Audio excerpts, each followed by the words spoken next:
Thanks, Francesco. Thanks, Celia.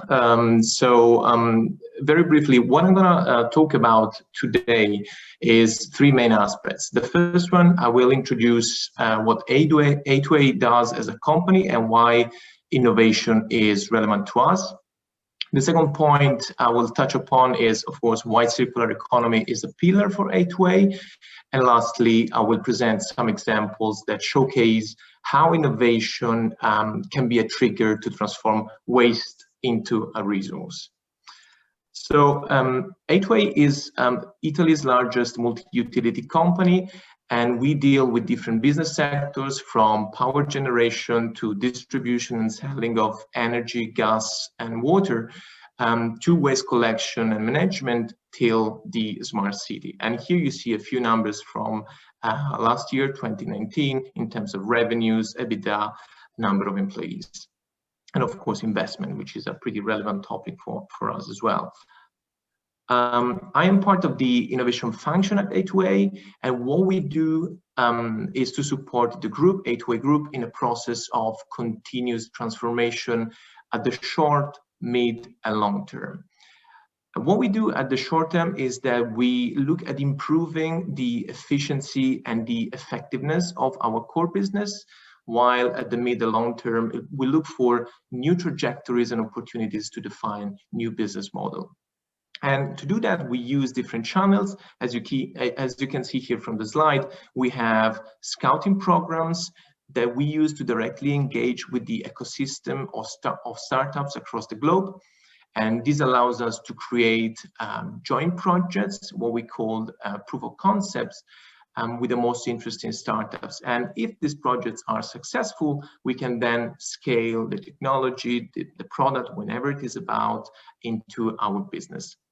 And we also recently launched a corporate venture capital that serves to invest in the highest potential startups.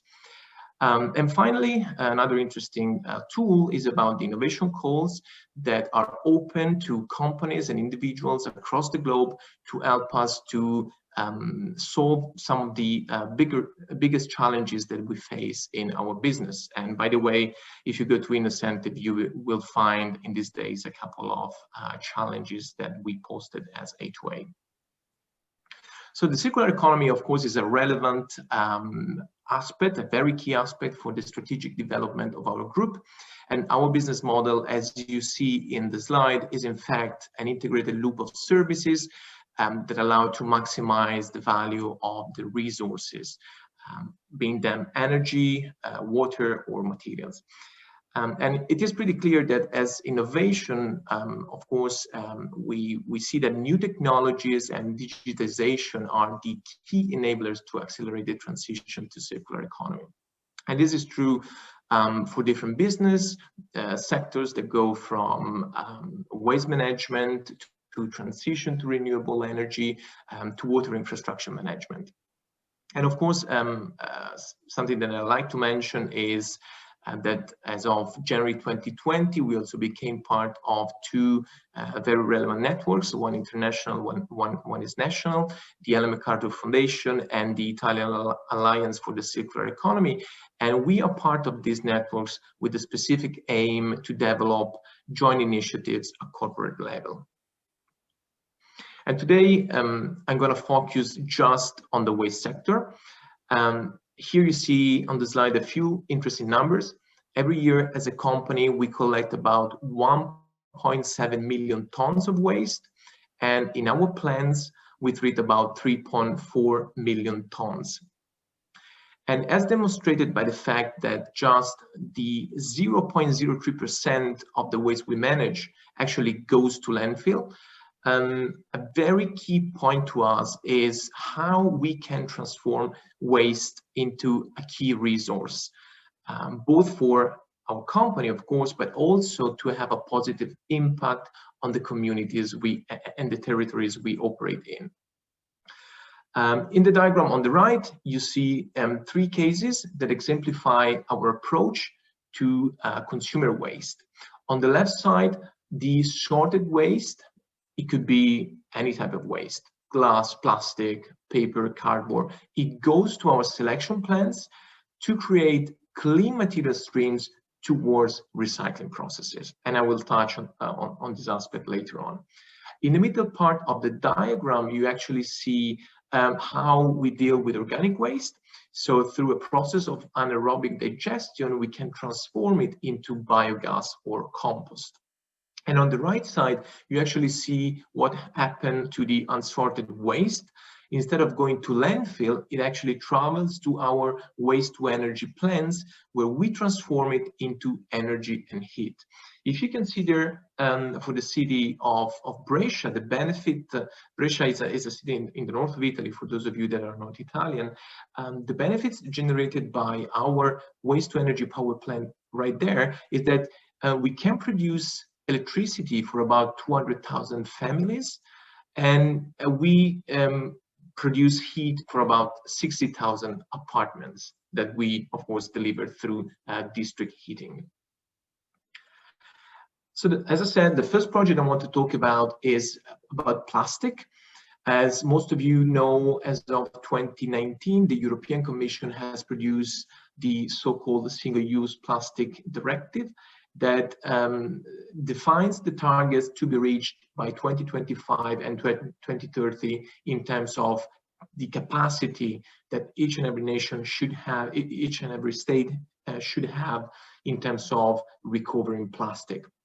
As you can see from the diagram, in Italy there is still a pretty relevant gap that has to be filled in the next few years to reach these targets. And as you can also see, this is less true for Milan respect to the rest of the country. So why is that? The first reason is that we have a very efficient collection system, and I will come back to this point later on. And secondly, because we have plans as the one that you see in this slide. So I hope you can also see the video.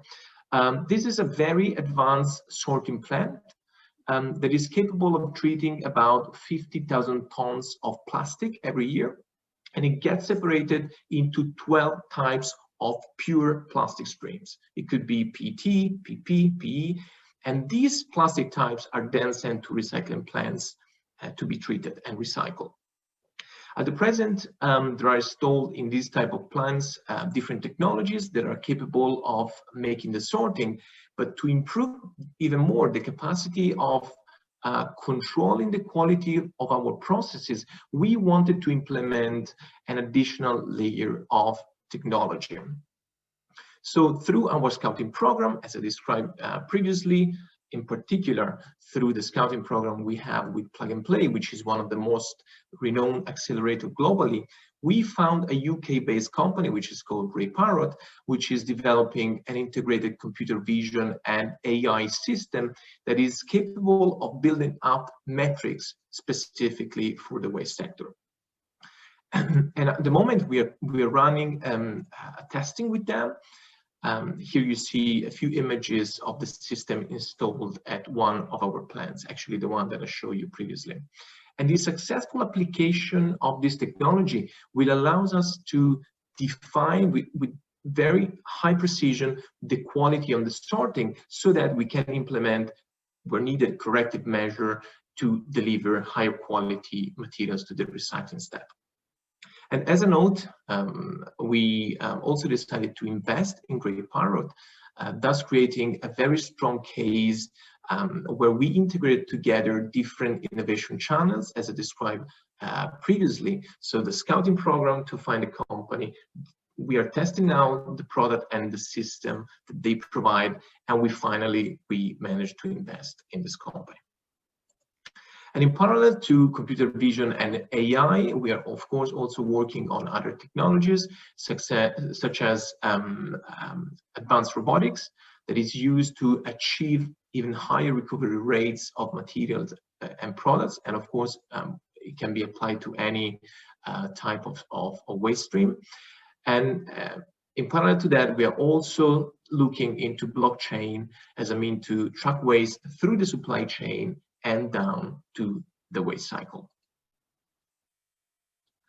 Here, the organic waste. So looking at the different type of waste respect to the plastic, I believe that organic waste actually allows a very interesting circular process. You have to consider that on a yearly basis in Italy, each and every citizen creates, as an average, more than 100 kilos of organic waste. And we do operate plants that transform organic waste into different products through the process of anaerobic digestion. On the one hand, organic waste could become compost that can be used as a fertilizer in agriculture as opposed to chemical fertilizer, while at the same time it can be treated to produce biogas that then is transformed in biomethane that can be used as methane to fill vehicles in automotive. And from an innovation side, we are also looking at creating additional opportunities to upcycle this type of waste, and specifically how to transform it into bioplastics that can be used then into different industries to make products, of course. So I want to close my presentation with a last case. As you have seen in the previous slides, apart from treating the waste, we also manage the collection process.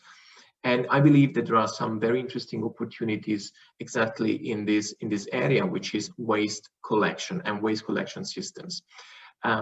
Please consider that in the city of Milan, we operate a fleet for waste collection vehicles and cleaning services vehicle, which is about 1,300 vehicles. And we also deployed over the past years about 15,000 smart bins in the public streets. And this number is going to increase very significantly over the upcoming years. And we have implemented sensors that allow to both track the position of the vehicles of our fleet in real time through the city. And we also have sensors implemented into the smart bins that allow to identify their position and also the filling levels through the days. And these data, of course, are very relevant to plan an effective waste collection process, a waste collection service, thanks to the routing optimization. But at the long term, we see more opportunities coming from implementing additional sensors, both at the fleet level and also on the smart items that we use and manage for waste collection through the cities. For example, additional sensors might help gathering local environmental data, for example, noise levels, pollution levels through the city that can be used for a better planning of the cities. And also the capacity and the ability to collect metrics could become from these sensors. And these metrics can be used, for example, to monitor the status of the infrastructures, and also in a logic of a connected IoT system. Of course, you know, this increased sensoring capacity might help to build up circular opportunities for the smart city of tomorrow. Thank you.